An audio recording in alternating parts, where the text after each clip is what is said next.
I would love for them to get Kyrie Irving. I mean, I know we've been hearing him in Brooklyn and what have you. Everybody's been talking about max dollars. They don't have enough because that either 23.8 or 27.8 in the event that Anthony Davis waives his no trade clause kicker, or his trade kicker rather. But I'm of the mindset that, you know what, if you're Kyrie Irving, you could do a 2+1 deal. You could do 2 years, sign with the Los Angeles Lakers, opt out for that third, and then cash in then while winning championships over the next couple of years. The vulnerability on the part of the Golden State Warriors with both KD and Klay Thompson being hampered leaves the West in some people's eyes wide open. I don't view it that way. I think Houston had their opportunity, even though I'm hearing that James Harden and Jimmy Butler have been talking to one another. We'll see how that unfolds. Portland, I don't think they have enough, regardless of what anybody says. Denver is formidable. I got it, but I think they're relatively young, and I think an experienced squad can take them late in a postseason contest. And so when I look at it from that perspective, if you add somebody like a Kyrie Irving, I think that would be great. If you couldn't do that, could you do Kemba Walker? In all likelihood, no. But it's definitely something I would try. And then you got some guards out there. You know, you never know whether or not a Seth Curry could potentially be available. You already have Kuzma, a Darren Collison, a Terry Rozier, guys like that. I think you take a look at all of those things. Anybody that can play the guard spot and can hit a perimeter shot, I think if you're the Lakers, you should be looking at them, because that is what you really need in the end. I think that Pelinka hasn't left them with enough money to do what they actually need to do this offseason. Therefore, when you add mid-level exception, vet minimum, it's going to take them this year and then next. Next year, they'll win the chip because they'll flesh out the roster. This is what I think they need. One, a dribble-penetrating guard who can shoot. Two, and it doesn't need to be a max contract player. Just get a guy who can get your dribble penetration and can shoot.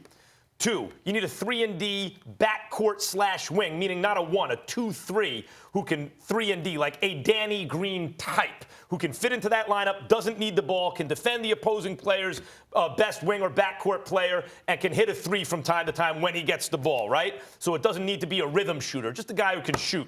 And then you need a bench. So what do you need on the bench? I think you need a big who can defend the rim off the bench also to spell Anthony Davis a little bit, so you have some depth there. And I also think you need a 6-man who can score. But the press, and I think you're going to get all those things over the next 2 years. The pressing concern now with the $23 million they have to spend, in my view, the dribble penetrator who can shoot, and a 3-and-D backcourt/wing, like a long 3-and-D guy, but a guard, small forward type. That's where you spend your money. In anticipation of the Lakers getting Anthony Davis, and as you mentioned, Max, if the deal is done July 6th versus it being done late in July, it's the difference between $9 million a season. So therefore, I don't believe they're going to get a max player. But you ready for this? I don't think the Lakers need another max player. The mistake that fans and media members tend to do is feel like once you have LeBron, once you have AD, now all of a sudden it's fantasy, and you want to try to have all big names. What they need to do is create depth. We just saw the Toronto Raptors win the championship without a lottery pick on their roster, okay? When you have an MVP caliber player, Anthony Davis is going to fit that bill. LeBron James is going to fit that bill. Now all of a sudden you need depth. You need help in the backcourt. You need people that can come off the bench. I don't necessarily think they need another superstar, big-name, marquee free agent who, by the way, we don't think they're getting anyway. So what do they need, Jalen? What, if you had to describe the kind of players they need in their starting rotation on their bench, what is it? Players like a Danny Green, right, who don't need the ball. Why are people keep saying Kemba Walker and Kyrie Irving to go play with LeBron James? He's the primary ball handler. So what y'all think LeBron gonna do? Go spot up in the corner while Kemba Walker cook and get $20 million a year? I just don't see that as their remedy for success long term. I'm not debating with you, Jalen. I really want to go to you and ask you this question because I'm interested in your perspective on this. Over the last couple of years, one of the things we've heard religiously is that their personalities may have meshed, but LeBron with Kyrie on the floor was a match made in heaven. That's what everybody said, because on the basketball court as players, they so tremendously complemented one another. I never heard your position on that. Where do you stand on that? My position is their situation in Cleveland was different than it would be in L.A.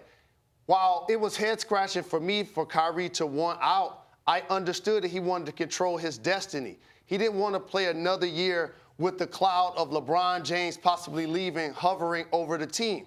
But the other thing that was happening in Cleveland for Kyrie that I'm sure he appreciated once he got to Boston, he was always amongst the league leaders in field goal attempts when he played with the Cavs. He was still taking 20 shots a game while playing with LeBron.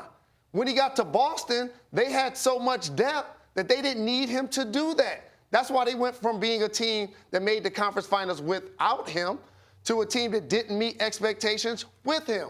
So I see Kyrie Irving as being a guy that wants to be a scorer that can facilitate, and therefore his usage and his volume offensively is going to be high, and rightfully so. He's that very talented with the basketball. Like, Stephen A., I think you need a dribble penetrator who can shoot, but that dude doesn't need to be the best one.